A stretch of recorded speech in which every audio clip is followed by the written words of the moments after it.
नमस्कार दोस्तों।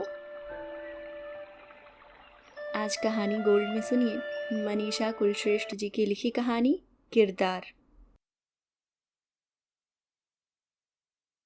अविनाश, पहुंचते ही फोन कर देना वरना तुम्हारी माँ को चिंता हो जाएगी। जी मामा जी। और बस चल पड़ी थी। अविनाश, तू यह मत समझ कि तुझे शादी के लिए भेजा जा रहा है। वहां मेरे दोस्त ब्रिगेडियर सिन्हा का घर और बाग है। वहां तू बस उनके परिवार के साथ छुट्टियां बिताने जा रहा है। वह जानता है यह जाल शादी के लिए ही बिछाया जा रहा है। बस चलते ही अच्छा मौसम होने के बावजूद अविनाश के मन की कड़वी स्मृतियां धुआं देने लगी। 7 साल हो गए। मन के छाले हैं कि सूखते नहीं, बल्कि बार बार फूट कर उसे आहत करते हैं। हर स्त्री अब एक छलावा लगती है। आखिर उसका क्या गुनाह था? यही कि उसने तयशुदा शादी की थी। माँ तो बस घर बार और उनकी शानदार मेहमान नवाजी पर रीझ गई। लड़की की सुंदरता, मौन और सादगी माँ को अटपटी नहीं लगी। देखने दिखाने की रस्म के बाद सबके कहने पर एकांत में उसने बस संक्षिप्त में बात की और फौजी जीवन की दुश्वारियों पर बात चलाते ही वह अचानक उठकर चली गई। तब उसे लगा था कि शर्मा रही होगी। उसने सोच लिया था कि अब तो शादी हो ही रही है, जिंदगी भर बातें कर लेंगे। माँ की पसंद, माँ का इकलौता, यही तो सुख होगा उनके जीवन में। शादी के तामझाम के बाद जब अपनी जीवन संगनी से मिलने की, वो इत्मीनान की, एक दूसरे को जानने की रात आई, तो शादी के शानदार पलंग पर फूलों की सजावट के बीच उसे काली नाइटी में वह पैर सिकोड़े सोई मिली। जगाने पर बहुत ठंडी आवाज में उसने कहा था, यह शादी नहीं है अविनाश, समझौता है, सो जाओ। किस तरह का समझौता? मना कर देना था तुम्हें। किया था बहुत, कोई माना नहीं। अब? अब क्या, कुछ भी नहीं। मैं नहीं रहूंगी यहाँ। जब वह अगले दिन मायके गई तो उसकी जगह लौटकर विवाह को शून्य साबित करने के लिए उसके वकील का नोटिस आया, जिसमें आरोप था कि वह नपुंसक है और विवाह के योग्य नहीं। वह जड़ होकर रह गया। माँ और मामा जी ने उसके घर वालों से कहा सुनी की कोर्ट का फैसला होने तक अपमान उसे जलाता रहा। हालांकि वह आरोप साबित न हो सका, पर अब उसका ही मन न था कि यह संबंध बना रहे। उसने तलाक मंजूर कर लिया। उसने अपनी पोस्टिंग लेह करवा ली थी और माँ की दूसरे विवाह की जिद को टाल गया था। पर अब माँ के अकेलेपन और अस्वस्थता की वजह से उसे जोधपुर पोस्टिंग करवानी पड़ी और माँ के साथ रहकर उनकी जिद न टाल सका। थक गया था, हर बार वही बहस। माँ, इस अगस्त में 35 का हो जाऊंगा।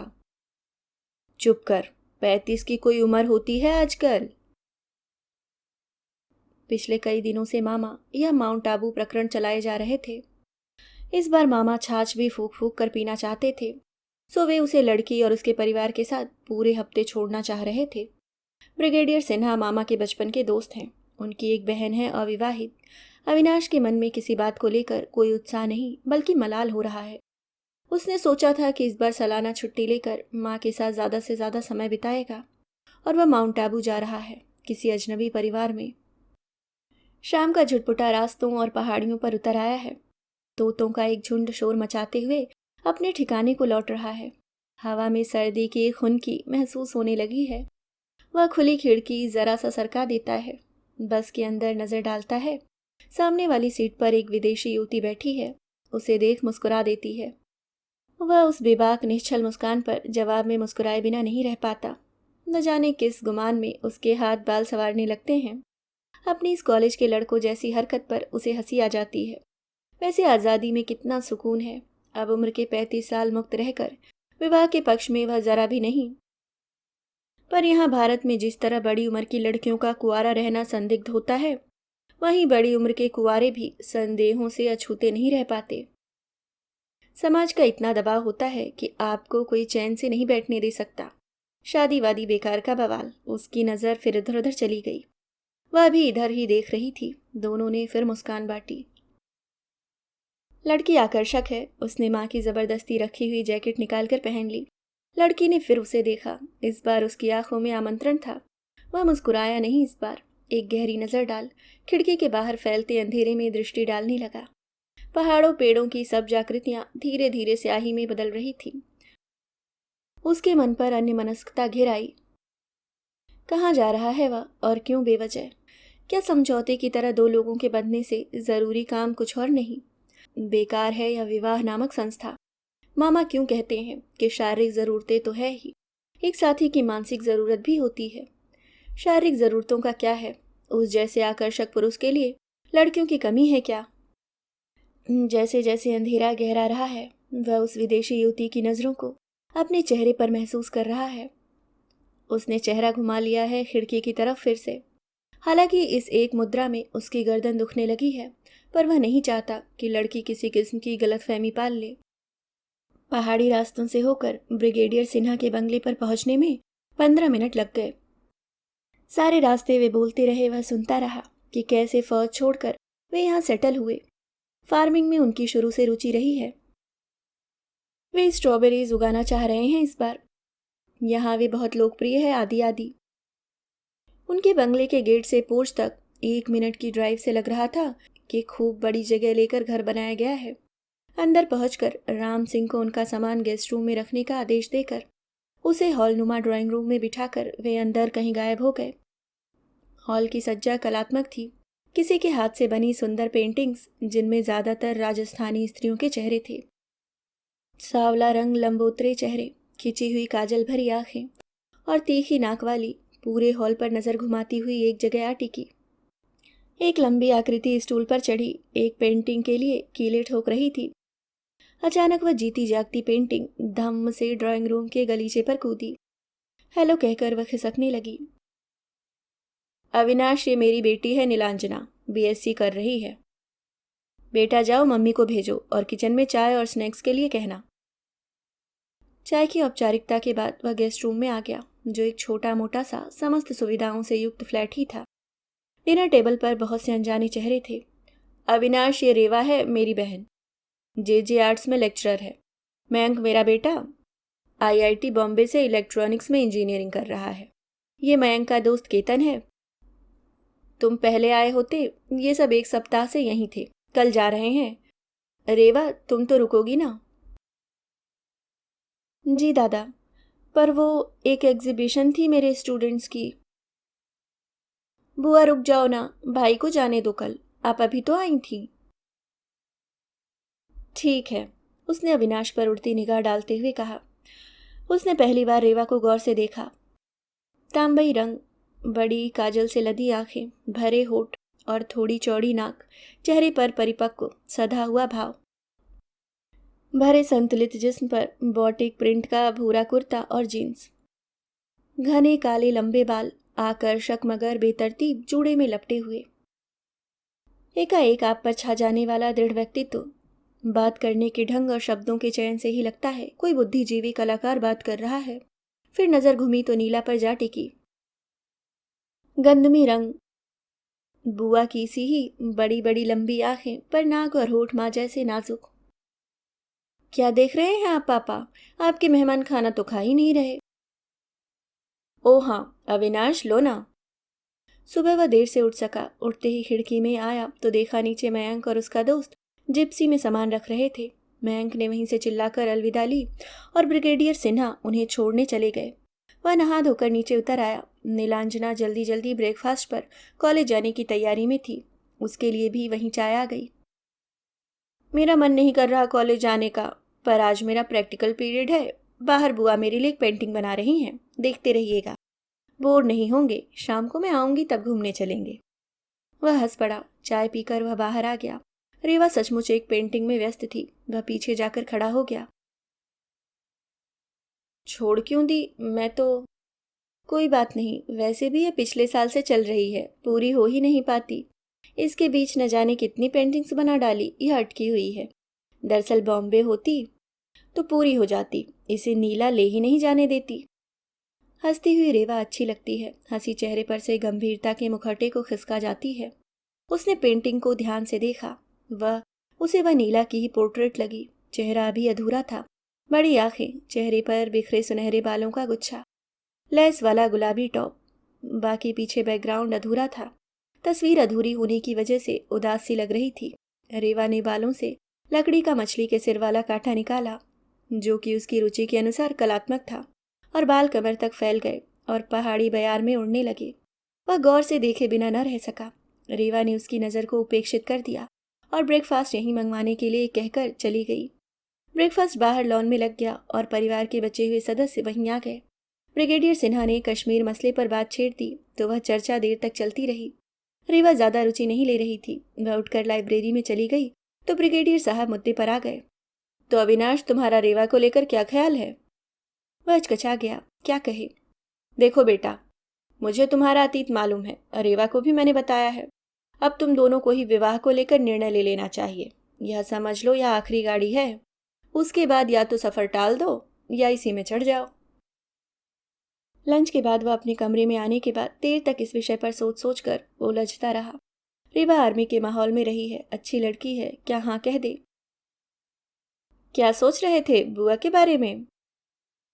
नीला, तुम कब आई? अरे कब से आकर खड़ी हूँ कॉफ़ी लेकर। आप हैं कि गहरी सोच में गुम हैं। सलवार कुर्ते में नीला बड़ी बड़ी लगी। दोनों ने कॉफ़ी पी ली तो नीला ने उसे खींचकर उठा दिया। जाइए जल्दी कपड़े बदलिए ना, हम घूमने चलेंगे। हम कौन कौन? जाना तो मुझे भी था, पर मम्मी कहती हैं आप और बुआ ही जाएंगे। प्लीज़ अविनाश अंकल, आप कहिए ना मम्मी से कि मैं भी चलूंगी। अंकल? क्या मैं इतना बड़ा लगता हूँ? लगते तो नहीं, पर तो क्या कहूँ, फिलहाल अविनाश जी चलेगा। रेवा ने भी नीला की पैरवी की, क्योंकि दोनों ही टाल रहे थे एकांत। एक उम्र के बाद कितना मुश्किल हो जाता है किसी से बंधना, महज कुछ शारीरिक ज़रूरतों और सहारे के लिए। वह भी शायद यही सोच रही होगी। अपनी अपनी आज़ादियों की लत लग गई है हमें। वह तो मुझसे भी 2 साल बड़ी ही है। उम्र कोई मायने नहीं रखती। क्या उसके कई अच्छे दोस्त उससे बड़े नहीं? नहीं कर सकेगा अभी वह हाँ जैसा हाँ। कौन ड्राइव करेगा? नीला ने पूछा। ऑफ कोर्स मैं नीलू। अविनाश जी को कहाँ इन पहाड़ी रास्तों का अंदाज़ा होगा। और तुम्हें दादा ने मना किया था ना। रेवा साड़ी में थी, यहाँ भी वही कलात्मक स्पर्श। नीला ही बोलती रही। सारे रास्ते दोनों खामोश थे, अपने अपने दायरों में। एक मंदिर की सीढ़ियों के पास जाकर रेवा ने गाड़ी रोक दी। ऊपर चढ़ते हुए उसने कहा, मैं अभी आई। क्या तुम्हारी बुआ जी बड़ी धार्मिक हैं?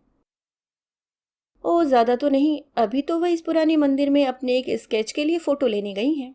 आपने क्या सोचा कि वे मन्नत मांगने गई हैं कि हे भगवान, इस हैंडसम फौजी से अब मेरी मंगनी हो ही जाए? गलत फहमी में मत रहिएगा।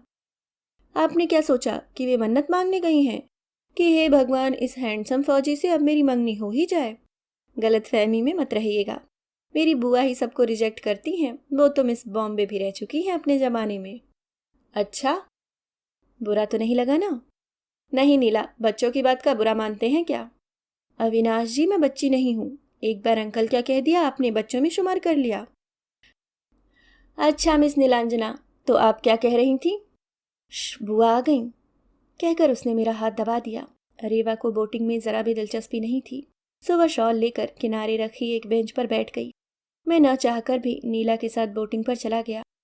अविनाश जी, सनसेट के वक्त सबकी आंखों का रंग बदल जाता है। देखो, आपकी और मेरी। नीलांजना की आंखों में समुद्र उफान पर था। उसके खुले सीधे सीधे पूरे बाल सोने के तार लग रहे थे। हवा में उड़ता उसका लेस वाला कॉलर। अविनाश जी, क्या देख रहे थे?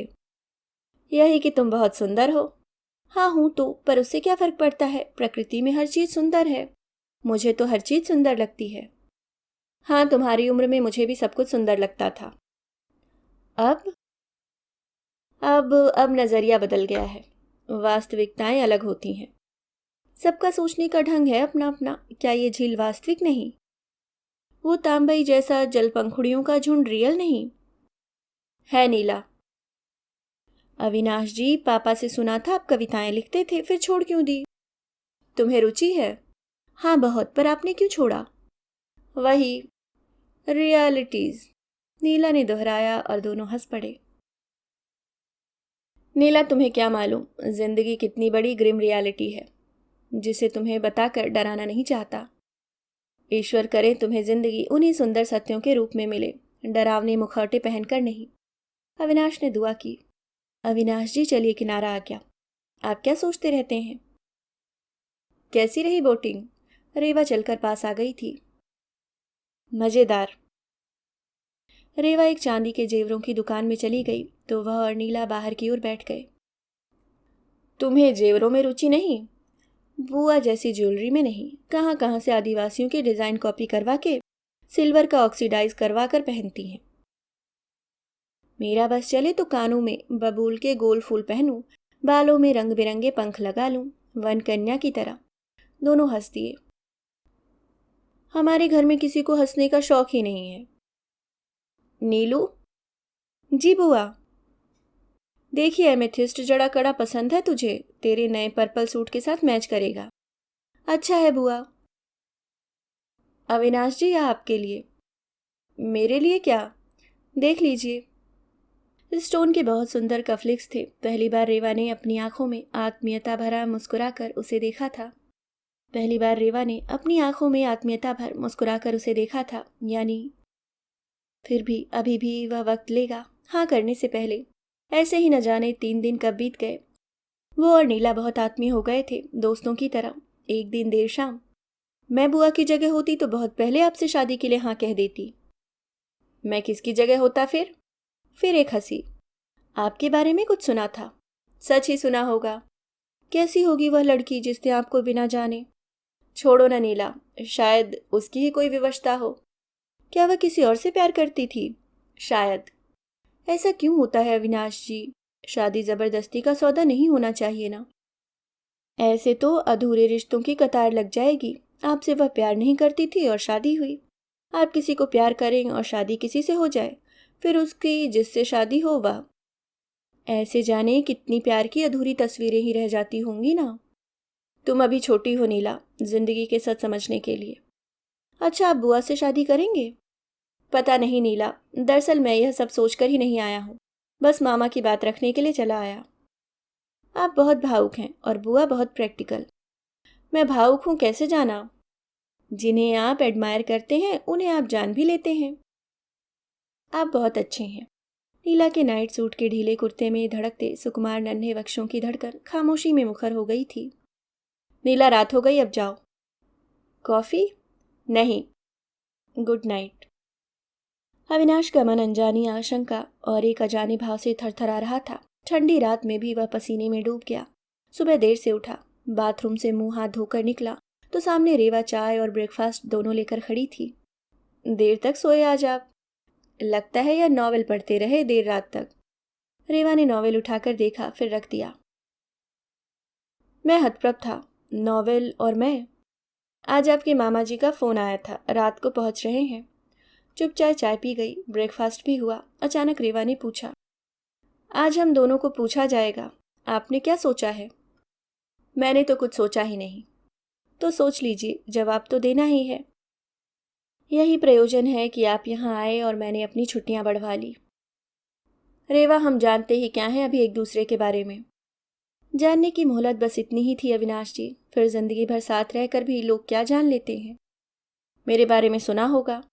हाँ वह अतीत था अविनाश आपका। सबका कुछ न कुछ होता है, उसे छोड़िए। क्या तुम्हें पसंद आएगा इतने दिनों की आज़ाद जिंदगी के बाद बंधना? उम्मीद है आप ऐसा नहीं करेंगे। मैं भी व्यक्तिगत स्वतंत्रता में विश्वास करती हूँ। तुम्हारी जॉब? जॉब तो मैं नहीं छोड़ सकती अविनाश। लंबी छुट्टियाँ means without pay leaves afford कर सकती हूँ, फिर देखते हैं। तो रेवा तुमने फैसला ले लिया है? हाँ अविनाश, थक गई हूँ लोगों की सहानुभूति और सवालों से। थक तो मैं भी गया था रेवा, पर क्या यह समझौता नहीं? शायद हम एक दूसरे को पसंद करने लगे। मुस्कुराकर रेवा प्लेट्स उठाने लगी। तो शाम को डिनर टेबल पर आने तक अपना फैसला कर लेना। ना हो यहाँ, मुझे कोई प्रॉब्लम नहीं है। रेवा के जाते ही उसने नॉवेल उठाया। 7th हेवन एक रोमांटिक नॉवेल था। उसके अंदर एक हाथ का लिखा पुर्जा। जब से आप आए हैं मुझे अपना होना और अच्छा लगने लगा है। आप बहुत बड़े हैं। यह खत पढ़कर जाने क्या प्रतिक्रिया करें। अगर मैंने न लिखा तो मैं घुटन से मर जाऊंगी। आप पहले पुरुष हैं और मैं खुद हैरान हूँ कि क्यों खींची जा रही हूँ मैं आपकी ओर। कल रात न जाने क्यों लगा कि सौंप दूं अपने हाथों की नमी और स्पंदन आपको, लेकिन उसे लगा कि वह चक्रवात में घिर गया है। यह पुर्जा रेवा के हाथ लग जाता तो वह क्या सोचती। वह घबरा कर तैयार होकर बाहर निकल आया। राम सिंह ने पूछा भी गाड़ी के लिए, पर वह मना करके पैदल 3-4 किलोमीटर चला आया। पहाड़ी ढलवा रास्ते और पहाड़ी वनस्पति, बड़े पेड़ और उन पर उछल कूद मचाते बंदर, वह एक चट्टान पर सुस्ताने लगा और आंखें मूंदते ही नीला का चेहरा सामने आ गया। मासूम आंखें, सीधे रेशमी बालों में खुल खुल जाती लाल साटिन के रिबन की गिरा, तिर्यक मुस्कान। नीला, तुम मुझे प्रिय हो, तुम्हारी निश्चलता मुझे पसंद है। तुम वह अनघड़ कोमल स्फटिक शिला हो जिसे मैं मनचाहा गढ़ सकता था। तुम्हारा समर्पण बहुत कीमती और नाजुक है, और नियति बहुत क्रूर है। नीला, जिस संभावना को हम सोचते डरते हैं वह संभव तो हो ही नहीं सकती ना। मैं कल ही यहाँ से चला जाऊंगा। आज रात डिनर पर मामा जी से क्या कहूँगा, मना कर दूंगा। जब बहुत देर भटक कर वह ब्रिगेडियर सिन्हा के घर के जरा नीचे वाले मोड़ पर मुड़ा ही था कि नीला साइकिल पर उतरती दिखाई दी। पास आई तो परेशान लगी। आप यहाँ हो और मैं? सॉरी, मेरा इरादा कुछ नहीं। अविनाश जी बस कन्फेस किए बिना रह न सकी। और मैं किसे कन्फेस करूं? Avinash, I am possessed by you. मुझ पर छाया पड़ गई है आपकी। तुम पागल हो नीला, मैं जा रहा हूं यहाँ से। यही उचित होगा। मुझ में साहस नहीं है एक साथ बहुत लोगों का विश्वास तोड़ने का। और बुआ? क्या बुआ? बेवकूफ़ लड़की, वो खत जो छोड़ाई थी उसके हाथ पड़ जाता तो। मुझे नहीं करनी शादी वादी। कहाँ फंस गया मैं? बुरी तरह झल्ला गया अविनाश और सर पकड़कर पुलिया पर बैठ गया। नीला सुबकने लगी। वह उसके पास उठाया, उसके मुंह पर ढके हाथ हटाकर बोला, क्या करूं मैं नीला? अब आगे कोई भी रिश्ता हम दोनों के लिए ही घातक है। मुझे जाना ही होगा। नीला उसकी बाह पर टिक गई और रोते हुए बस इतना कह सकी, आप बुआ से शादी कर लो अविनाश जी। आज पहली बार वो खुश होकर पापा से कह रही थी कि दादा अविनाश को देखकर पहली बार लगा कि शादी कर लेनी चाहिए।